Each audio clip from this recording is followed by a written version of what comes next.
Oke guys, sebelum kita mulai jangan lupa dibantu like, komen, dan subscribe.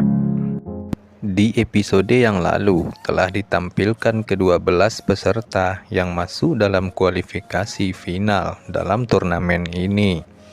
Mereka adalah Hua Tiandu, Di Tianyi, Leng Wushuang, Meng Xingju, Wei Qingsan, Yu Wenfeng, Huang Qiming, Si Tu Seng, Yu Qiansu, dua pemuda dari faksi Guisian, dan yang terakhir tentu saja jagoan kita, Qin Chen, masuk dalam kualifikasi ini. Cahaya putih samar turun menutupi ke-12 orang itu. Cahaya itu mengejutkan semua orang yang hadir setelah mengetahui bahwa kekuatan yang dikonsumsi selama pertempuran sebelumnya telah kembali pulih, serta luka yang diderita telah disembuhkan dengan kecepatan yang mencengangkan. Ini sangat luar biasa. Huang Qiming seakan tidak percaya menatap tangannya yang telah disembuhkan, hanya dalam beberapa kedipan mata. Bahkan, mata Qin Chen menyipit. Sungguh kemampuan penyembuhan yang sangat langka. Kemampuan penyembuhan semacam ini bahkan seorang alkemis Kaisar Bintang 9 mungkin tidak bisa begitu menakjubkan. Dari mana asal-usul ibu kota selatan kuno ini? Gumam Qin Chen dalam hati.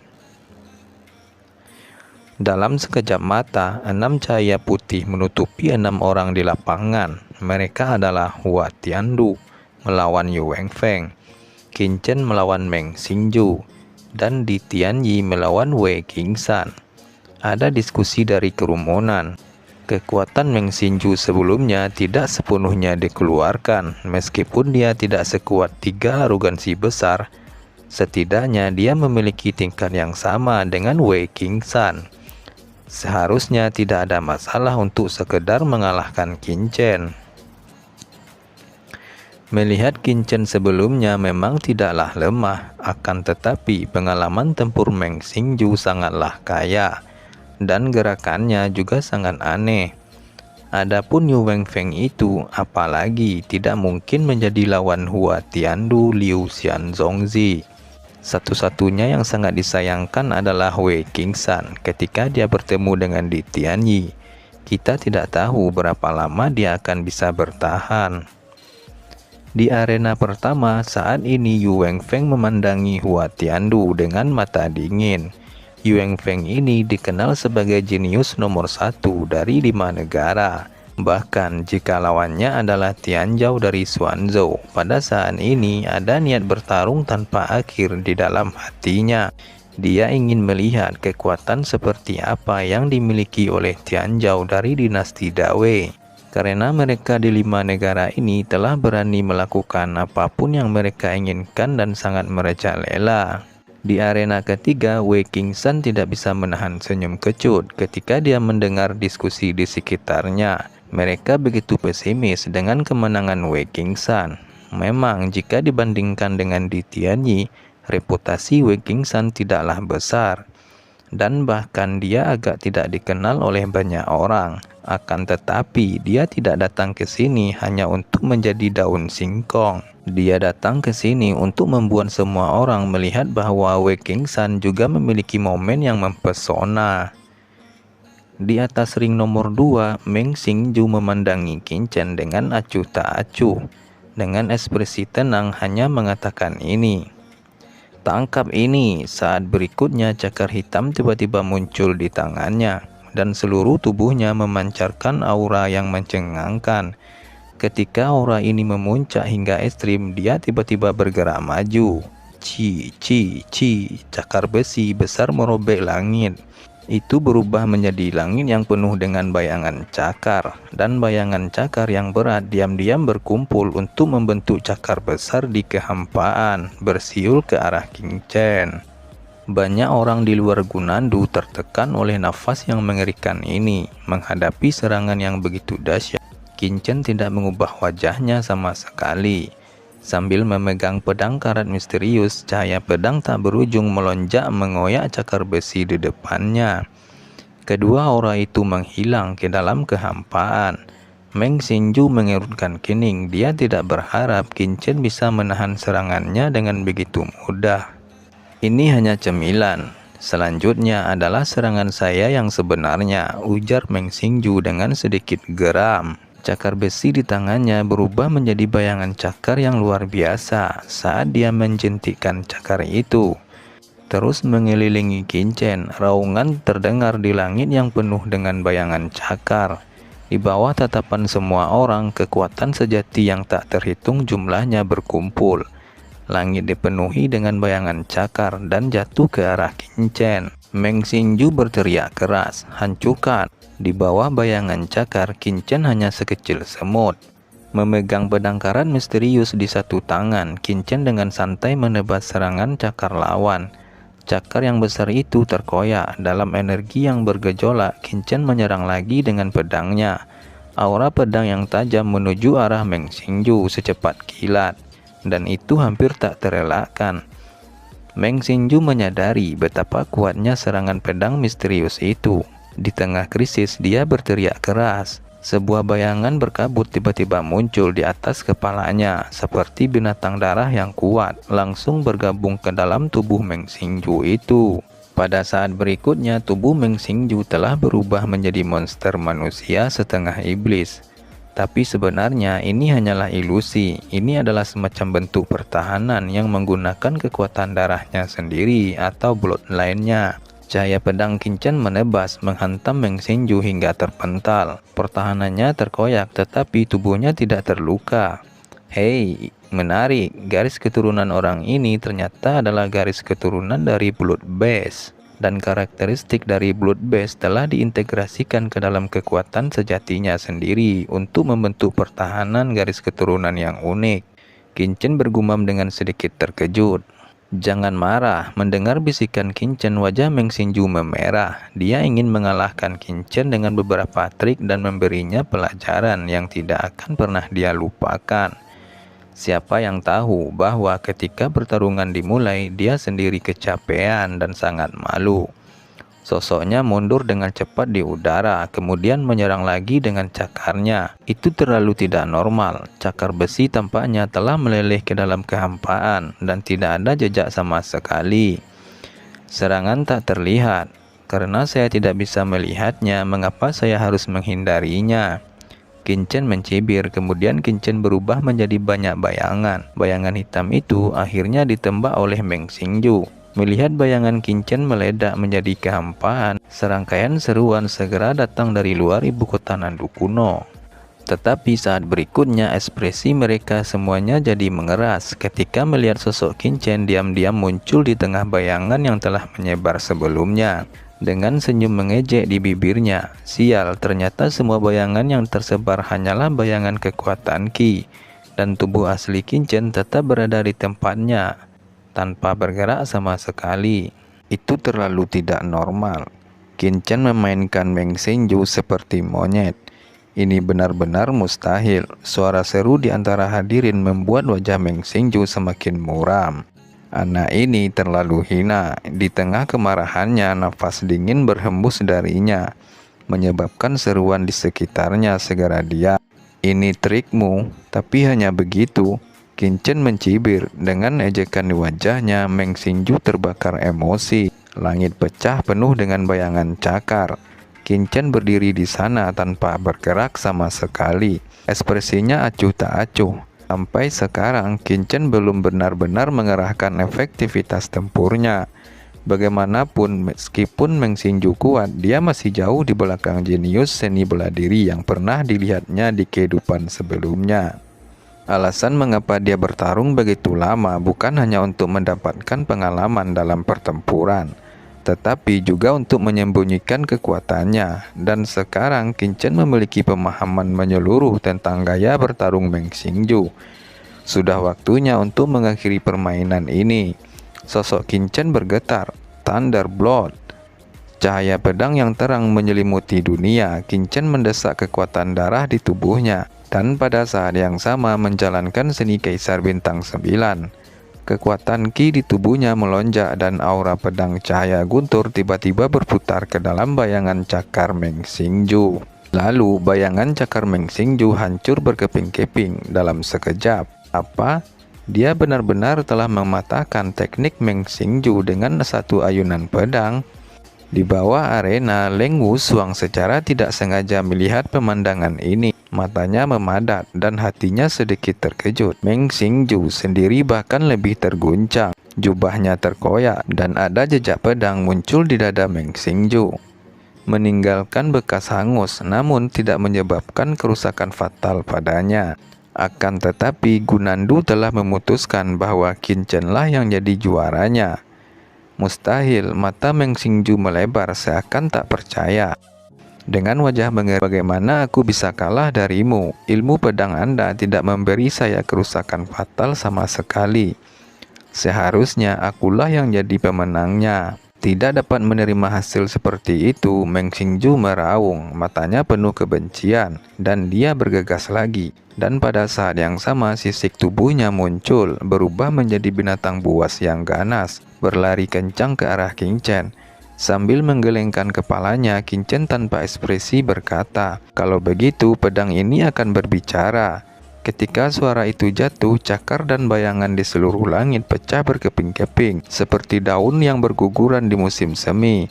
Kekuatan pedang yang ganas dengan mudah menebas perlindungan tubuh Meng Xingju. Armor bersisi itu pecah, tubuhnya terbentur kuat terbang terbalik. Dan di dadanya ada jejak pedang sepanjang hampir 1 kaki muncul di sana. Kemudian menyemburkan darah, barulah Meng Xingju tidak memiliki kekuatan lagi untuk melawan. Kerumunan meledak, benar-benar gila jika semua orang berpikir bahwa Qin Chen mendapatkan kemenangannya karena keberuntungan, maka mereka benar-benar terlalu bodoh. Kemampuan untuk mengalahkan Meng Xingju jelas bukanlah suatu keberuntungan. Dengan basis kultivasi tahap awal peringkat mendalam, sanggup mengalahkan Meng Xingju pada tahap akhir peringkat mendalam. Bagaimana ini mungkin? Bukankah ini berarti bahwa Qin Chen setara dengan seorang Wuzong? Ini terlalu berlebihan. Bahkan di dinasti Dawei saya itu tidak mungkin terjadi. Padahal Qin Chen ini hanya murid dari 5 kerajaan yang terpencil.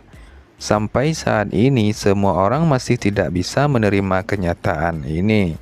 Anak ini sangat mengerikan, pertumbuhannya begitu cepat. Jika saya tidak dapat membunuhnya kali ini dan mengambil api iblis King Lian darinya, saya khawatir akan sulit untuk melakukannya di lain waktu. Di antara kerumunan, pria berjubah misterius itu tampak murung, diam-diam menggertakkan giginya. Di arena lainnya, pertempuran juga terjadi antara Yu Wenfeng dan Hua Tiandu. Tatapan Yu Wenfeng berapi-api, menunjukkan tekad yang sangat kuat. Tetapi di sisi lain, Hua Tiandu memiliki ekspresi acuh tak acuh. Di matanya, selain di Tianyi dan Leng Wusuang, lawannya sekarang hanya dianggap sebagai pemanasan. Begitu arogannya, sehingga tidak menempatkan Yu Wenfeng di matanya sama sekali. Dengan raungan keras, Yu Wenfeng tiba-tiba menendang dengan 1 kaki. Angin dan awan bergetar, dan udara berkabut menyerupai deru runtuhnya gunung. Menendang seperti naga petir, langsung datang ke sisi Hua Tiandu. Namun ekspresi Hua Tiandu masih terlihat acuh tak acuh, dan tiba-tiba dia menangkis dengan telapak tangan. Dan itu langsung membelah bayangan kaki Yu Wenfeng. Wajah Yu Wenfeng langsung menjadi pucat, dan ketika bayangan kaki itu menghilang, dia terpental dengan jejak darah mengalir dari sudut mulutnya. Haha, 1 gerakan, hanya 1 gerakan, anak dari 5 negara itu terluka. Sebuah ejekan datang dari dinasti Dawei. Terlalu kuat, begitu tanggapan orang-orang dari 5 negara. Masing-masing dari mereka tampak serius. Yu Wenfeng telah cukup dikenal sebagai jenius nomor 1 dari 5 negara. Dan kekuatannya bukanlah sebatas isapan jempol belaka. Tetapi bahkan dengan kekuatan seperti itu di depan Hua Tiandu, dia dapat terluka hanya dengan 1 gerakan saja. Seberapa mengerikankah Hua Tiandu ini? Namun Yu Wenfeng tidak terlihat panik. Ekspresinya tidak berubah sama sekali. Dia terbang ke langit memulai serangan lagi dan lagi. Bayangan kaki yang menakutkan menyapu, namun Hua Tiandu masih tanpa ekspresi. Saat bayangan kaki menghampirinya, dia menangkisnya lagi. Telapak tangan seperti batu giok Hua Tiandu bergerak maju, dan bayangan kaki Wang Feng pecah berkeping-keping. Suara patah tulang yang mengejutkan pun terdengar. Wang Feng mendengus di udara dan akhirnya jatuh dengan keras di atas ring. Seluruh kaki kanannya hampir hancur, benar-benar terpelintir. Wang Feng kini melolong kesakitan. Hua Tiandu mencibir, terlalu lemah. Diselimuti cahaya putih, mereka langsung diteleportasi. Di tengah kerumunan ada segala macam sinisme. Hua Tiandu dengan mudah mengalahkan Wang Feng dan meraih kemenangan. Dengan postur acuh tak acuh itu, sepertinya dia tidak mengerahkan semua kekuatannya sama sekali. Orang-orang dari dinasti Dawei sangat antusias melihat ini dan semakin bertambah kesombongannya. Di arena lainnya, pertarungan antara Di Tianyi dan Wei Qingsan dimenangkan oleh Di Tianyi. Untuk saat ini, Hua Tiandu, Qin Chen, dan Di Tianyi menjadi pemenang di sesi pertama ini. Kemudian, 6 lainnya pun dipilih secara acak dan muncul di atas ring pada saat yang bersamaan. Sontak membuat kaget semua orang. Para kontestan di 3 arena adalah pemuda berjubah hitam dari faksi Guisian melawan Wang Qiming, Tuan muda Leng Wushuang melawan Si Tu Seng, dan Yu Qiansu melawan pria berjubah dari faksi Guisian juga. 3 pertandingan ini akhirnya dimulai. Untuk pertama kalinya Wang Qiming merasakan kesenjangan yang begitu besar dengan lawannya. Akan tetapi Wang Qiming tidak punya rencana untuk mengakui kekalahannya itu. Dia menembak dengan panik dan tetap bersikeras. Dalam kamusnya tidak ada kata menyerah. Sementara Wang Qiming bertahan, pertarungan antara Leng Wushuang dan Si Tu Seng telah diputuskan lebih awal. Hanya 10 gerakan saja di antara kedua belah pihak, Si Tu Seng meledak dan benar-benar dikalahkan. Arena lainnya adalah pertarungan antara Yu Qiansu melawan pria berjubah dari faksi Guisian. Pada saat serangan lawan akan datang, Yu Qiansu tiba-tiba berbalik dan memblokirnya. Pria itu juga terkejut, buru-buru menolak serangan Yu Qiansu, dan pada saat yang sama menghilang ke dalam kehampaan lagi. Seperti yang diharapkan semua orang, Yu Qiansu benar-benar memblokirnya lagi. Lalu cahaya pedang yang tak terhitung jumlahnya menyapu dan langsung berubah menjadi jaring langit, menyelimuti bayangan hantu pria berjubah itu. Hantu itu terkejut dan ingin menghindarinya, namun sudah terlambat. Setelah puluhan gerakan, hantu itu akhirnya tidak bisa menghindar dan langsung dipotong malu dan kalah. Akhirnya Yu Qiansu menang. Pertempuran antara Wang Qiming dan pemuda berjubah hitam lainnya masih terus berlanjut. Pada saat ini Wang Qiming sudah berlumuran darah, tapi dia masih berjuang untuk terus melawan. Pria itu menunjuk Wang Qiming dengan kekuatan yang luar biasa, menyebabkan Wang Qiming kehilangan efektivitas tempurnya. Melihat Wang Qiming yang terbaring di tanah hampir tidak bisa bergerak lagi, berlumuran darah, ada sinar cahaya di mata pemuda berjubah hitam itu. Ingat, namaku adalah Molly. Meskipun tingkat kultivasi Anda tidak tinggi, Anda layak untuk mengetahui nama saya. Diselimuti cahaya putih, pemuda berjubah hitam dan Wang Qiming dikirim pada saat yang bersamaan. Saat ini 6 pemain tersisa di lapangan. Mereka adalah Hua Tiandu, Qin Chen, Di Tianyi, Molly, Leng Wushuang, dan Yu Qiansu. 3 arena besar di lapangan Nandu kuno mengeluarkan raungan keras, bertabrakan satu sama lainnya, dan akhirnya membentuk arena besar. Pada saat yang sama, 2 sosok muncul di atas ring. Itu adalah Yu Qiansu dan Di Tianyi. Ada tawa dari kerumunan di luar ibu kota selatan kuno.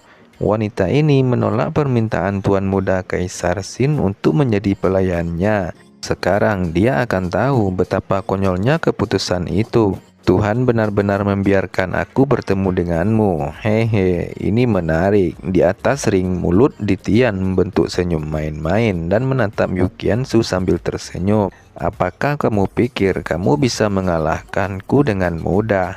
Mata Yukiansu acuh tak acuh. Dengan pedang panjang di tangannya, cahaya putih berlama-lama di sekujur tubuhnya. Dikombinasikan dengan niat pedang seperti mimpi, dia telah mengangkat kekuatan sejatinya secara ekstrim dan membuat kekuatan tempurnya sendiri naik ke puncak yang lebih tinggi. Di Tianyi menggelengkan kepalanya dengan ringan. Kesenjangan antara kamu dan aku terlalu besar. Kamu sama sekali bukan lawanku. Benarkah? Yukinsu mencibir. Kalau begitu, biarkan aku melihat seberapa besar celah yang kamu sebutkan. Ketika kata-kata itu jatuh, Yukiansu tiba-tiba menembak, berteriak. Cahaya pedang bertahan di langit, berubah menjadi hujan pedang yang hebat dan menyapu ke arah di Tianyi. Cahaya putih cemerlang dikombinasikan dengan gelombang pedang yang dibentuk oleh niat pedang es dan salju Xiao Cheng, seperti lautan luas yang bergegas menuju di Tianyi. Naga mengejutkan kaisar yang mengguncang dunia dan menghancurkan dunia. Di Tianyi menyempitkan sudut mulutnya dengan tawa, dan pelangi ilahi mekar di mata hitamnya, seperti seorang kaisar tinggi. Dengan pukulan kekuatan tinju yang kejam membumbung ke langit, seperti membalikkan sungai dan membanjiri laut. Kekuatan tinju besar menyapu segalanya, tak terbendung, dan langsung meledakkan gelombang putih pedang menjadi ketiadaan. Kekuatan tinju itu tidak mereda, menggaum ke arah Qiansu.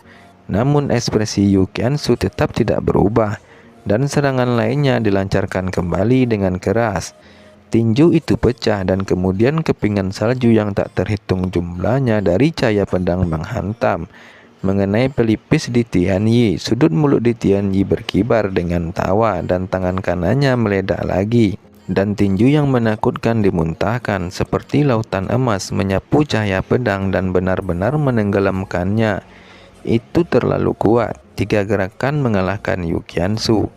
Di Tianyi tersenyum di sudut mulutnya. Bagaimana jika Anda bersedia menjadi pelayan saya? Masih ada kesempatan sekarang. Yu Qiansu menyeka darah dari sudut mulutnya. Matanya dingin, sosoknya diselimuti cahaya putih dan akhirnya diteleportasi. Siapa yang terpilih lagi? Mata orang banyak melebar dan menatap sekarang. Hanya ada 4 orang yang tersisa di alun-alun. Mereka adalah Qin Chen, Mo Li, Leng Wusuang, dan Hua Tiandu. Di mata semua orang yang gugup, 2 sosok muncul di atas ring. Apa mereka berdua? Melihat 2 konfrontasi di lapangan, semua orang terkejut. Ini terlalu kebetulan. Di atas ring, salah satunya adalah Hua Tiandu, sementara yang lainnya adalah Qin Chen. Tanpa diduga, lawanku ternyata adalah kamu yang benar-benar mengejutkanku. Melihat Qin Chen, Hua Tiandu tertegun sejenak, dan kemudian dia tidak bisa menahan tawa. Senyum itu penuh dengan kedinginan dan itu bermakna. Aku juga tidak mengharapkannya. Melihat Hua Tiandu, Qin Chen menyipitkan matanya dan menembakkan cahaya dingin. Dia masih ingat adegan ketika Hua Tiandu melukai pangeran keempat, Zhao Wei, dan hampir membunuhnya. Kebencian ini masih terngiang di telinganya. Kamu tidak ingin bertarung denganku, kan? Melihat tatapan Qin Chen, Hua Tiandu hanya bisa mencibir. Namun, jika kamu ingin menyerah, aku akan memberimu kesempatan ini. Bagaimanapun tidak sulit bagimu untuk mengakui kekalahan. Bahkan seorang jenius top seperti Yu Qiansu bukanlah apa-apa dari 3 gerakan di Tianyi. Bagaimana mungkin Qin Chen bisa menjadi lawannya? Jangan khawatir, aku tidak akan mengaku kalah. Aku takut nanti Anda tidak akan bisa bertahan dan malah mau mengaku kalah. Qin Chen mencibir. Apa? Begitu Qin Chen mengatakan ini, para penonton langsung trauma. Semua orang memandangi Qin Chen seolah-olah terjadi gempa bumi di hati mereka. Tidak percaya dengan apa yang baru saja dikatakan oleh Qin Chen. Takut Hua Tiandu tidak bisa bertahan dan akan mengaku kalah. Hua Tiandu adalah salah satu dari 3 kesombongan besar di Xuanzhou. Berani mengatakan hal seperti itu, apakah dia tidak takut mati? Hahaha. Hua Tiandu tidak bisa menahan tawa. Aura tak terlihat meledak dari tubuhnya dan berubah menjadi gelombang besar, lalu berkata, "Oke, sangat bagus." Hua Tiandu menyipitkan matanya dan mencibir. "Kamu adalah orang yang pertama yang begitu sombong di depanku. Tampaknya kemenangan sebelumnya telah membuat kepercayaan diri Anda terlalu berlebihan. Aku akan memberitahu Anda betapa konyolnya kepercayaan diri Anda di hadapanku. Kamu terlalu banyak omong kosong. Seringai Qin Chen menanggapinya. Baiklah, kalau begitu sesuai keinginanmu. Ketika suara itu jatuh, Hua Tiandu tiba-tiba bergerak. Dia menjulurkan tangan kanannya seperti meteor yang jatuh, langsung muncul di depan Qin Chen. Meraih kepalanya, dia ingin menangkap Qin Chen dengan satu pukulan dan menghancurkan otaknya. Bahkan jika dia tidak dapat membunuhnya, dia akan menjadikan Qin Chen orang yang tidak berguna. Untuk mencapai tujuan ini, dia menggunakan kekuatan penuhnya, tidak akan memberi Qin Chen waktu untuk bereaksi. Kemudian, tepat ketika Hua Tiandu berpikir dia akan mampu menaklukkan Qin Chen dengan satu gerakan, di beberapa titik pedang karat misterius tiba-tiba muncul di kehampaan, seperti sambaran petir yang keluar dari pinggang Qin Chen. Dan pada saat yang sama bertabrakan dengan bayangan cakar, dua kekuatan mengerikan bertabrakan. Saat berikutnya ada raungan sengit dari kehampaan, dan seluruh arena tampak bergetar hebat di bawah pukulan ini. Apa itu diblokir? Niat pedang yang begitu kuat. Kerumunan terkejut. Tatapan Hua Tiandu juga mengembun. Cakar barusan hanya pemanasan, dan yang berikutnya adalah serangan saya yang sebenarnya. Nafasnya naik turun. Menarik, aku belum pernah melihat orang yang sombong sepertimu. Selanjutnya, saya akan memberitahu Anda bahwa Hua Tiandu ini benar-benar mengerikan. Tinju telapak tangan meledak. Hua Tiandu menembak lagi bergegas menuju Qin Chen. Ding ding ding. Namun sebelum bayangan telapak tangan ini mendarat, itu telah dihancurkan oleh cahaya pedang yang tak terhitung jumlahnya dan berubah menjadi angin kencang. Terlalu lemah, ini yang kamu sebut sebagai serangan. Tianjau dari Xuanzhou, tapi kok hanya begitu?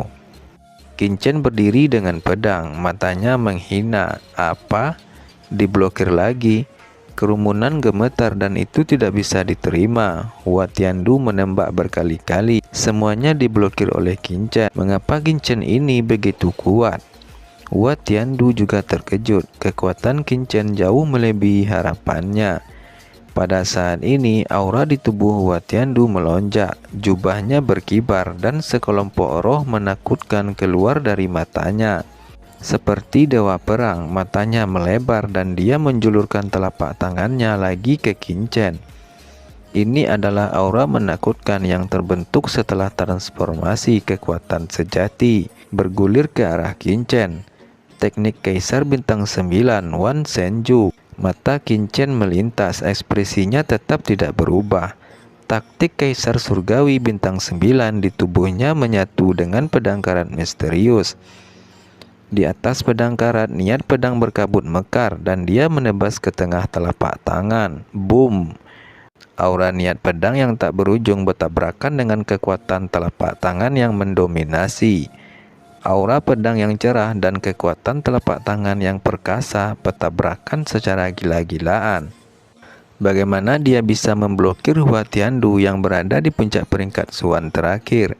Tidak peduli seberapa berbakatnya dia, kesenjangan kekuatan yang sebenarnya tidak dapat diabaikan. Melihat pemandangan ini, kerumunan di luar ibu kota selatan kuno bergetar sambil berdiskusi. Orang-orang jenius Xuanzhou yang pernah melawan Qin Chen sebelumnya dan bahkan menghinanya sekarang semuanya terkejut. Termasuk itu Li Kunyun, Hua Feiwu, dan murid Liu Xianzong lainnya. Satu persatu tercengang dan gemetar dalam hatinya. Apa? Tiba-tiba semua orang di luar menganga. Di atas aura pedang Qin Chen, kekuatannya yang menakjubkan meroket. Dan aura pedang berkabut mengusir kekuatan telapak tangan Hua Tiandu, dan kemudian memotong telapak tangan itu dengan kekuatan dahsyat menjadi dua. Tidak hanya sampai di situ, aura pedang terus menyapu ke arah Hua Tiandu. Mata Hua Tiandu ketakutan dan dia meraung keras. Pada saat yang sama, dia mundur beberapa langkah. Wajahnya menjadi pucat untuk sementara waktu dan jelas bahwa dia telah menderita banyak luka di tubuhnya. Kerumunan tercengang lagi. Sialan, bagaimana kamu bisa sekuat ini? Sebaliknya, Hua Tiandu hampir gila, tidak dapat menggambarkan perasaan kehancuran batin ini. Dia adalah Tianzhou Xuanzou, jenius teratas dinasti Dawei, seorang prajurit di puncak tingkat Xuan akhir. Sekarang ditindas oleh seorang biadab barbar dari tanah 5 negara, yang hanya dari tahap awal peringkat Xuan. Tidak mungkin, bagaimana kekuatannya bisa begitu kuat. Hua Tiandu tidak dapat memahaminya, ini terlalu tidak masuk akal. Di antara kerumunan hanya Yu Qiansu yang mencibir pada semua orang dari dinasti Dawei. Jika mereka berpikir bahwa daya tempur Qin lebih rendah darinya, saya khawatir mereka akan kecewa. Inilah yang disebut Tianzhou. Hahaha. Qin dengan mengejek menatap Hua Tiandu. Meskipun dia tidak banyak bicara, tetapi penghinaan di matanya dan suara ejekan seperti pisau tajam menusuk ke dalam, ke hati dinasti Dawei mereka. Yang paling merasakan malu adalah Hua Tiandu itu sendiri. Hahaha. Menghadapi hinaan Qin sebelumnya, Hua Tiandu tiba-tiba tertawa. Tatapan Hua Tiandu tiba-tiba menjadi sangat ganas. Kamu adalah orang yang pertama yang membuatku menjadi sangat malu. Sekarang kamu telah berhasil membangkitkan kemarahan saya. Selanjutnya saya akan memberitahu Anda karena berani mengejek Hua Tiandu ini. Saat suara itu jatuh, rambut panjang Hua Tiandu tiba-tiba melayang. Matanya seterang bintang, ekspresinya serius dan kekuatan tubuhnya meningkat secara drastis. Ini adalah kekuatan sejati tingkat Wuzong. Mungkinkah Hua Tiandu sudah memasuki tingkat Wuzong? Tiba-tiba ada keheningan seketika. Tidak, itu belum mencapai ranah Wuzong. Ini adalah nafas setengah Wuzong. Benar saja, Hua Tiandu telah sampai pada titik ini dan mulai berbaris menuju ranah Wuzong, dan hanya satu langkah lagi dari Wuzong yang kuat. Melihat aura di tubuh Hua Tiandu, kekuatan sebenarnya sudah sangat terkendali. Kerumunan bergetar, mereka semua berseru dan mereka tidak bisa tenang lagi. Terutama beberapa orang yang tinggal di Xuanzong. Tubuh mereka gemetar karena Wuzong yang berusia 24 tahun, bahkan dalam sejarah Liu Xianzong dalam satu abad ini adalah yang pertama. Haha, penatua Haozhen, selamat kepada Liu Xianzong karena memiliki kejeniusan yang luar biasa, brilian dan tak terbatas. Banyak orang kuat dari pasukan Xuanzou di samping jelas memahami hal ini, dan mereka semua memberi selamat kepada Haozhen, pemimpin Liu Xianzong.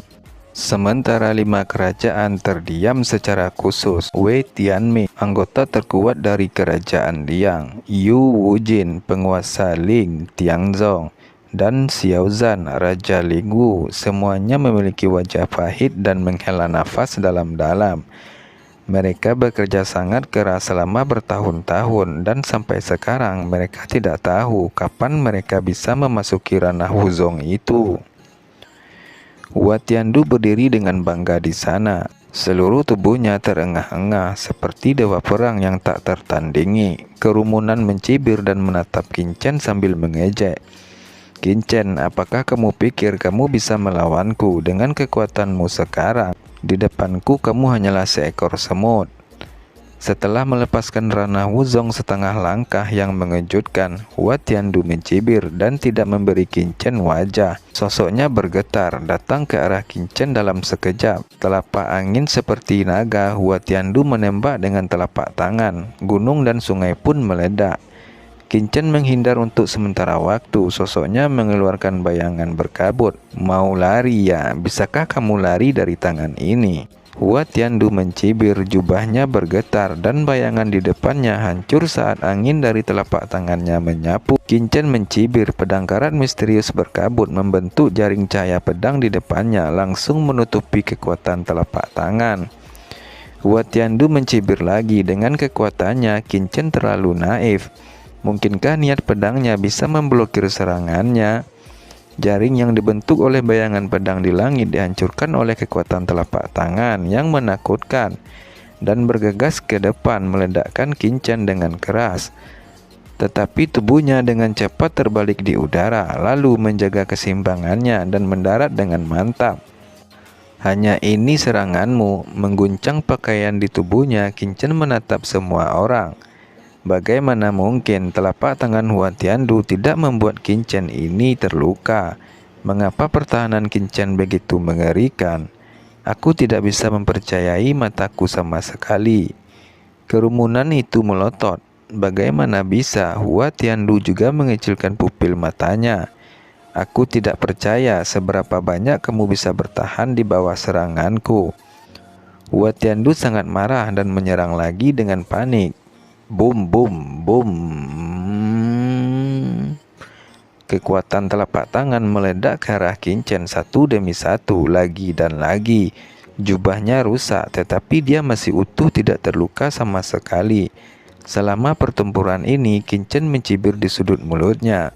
Apa yang bisa dia lakukan terhadap ekaristi abadiku? Jangan harap dapat melukaiku dengan mudah.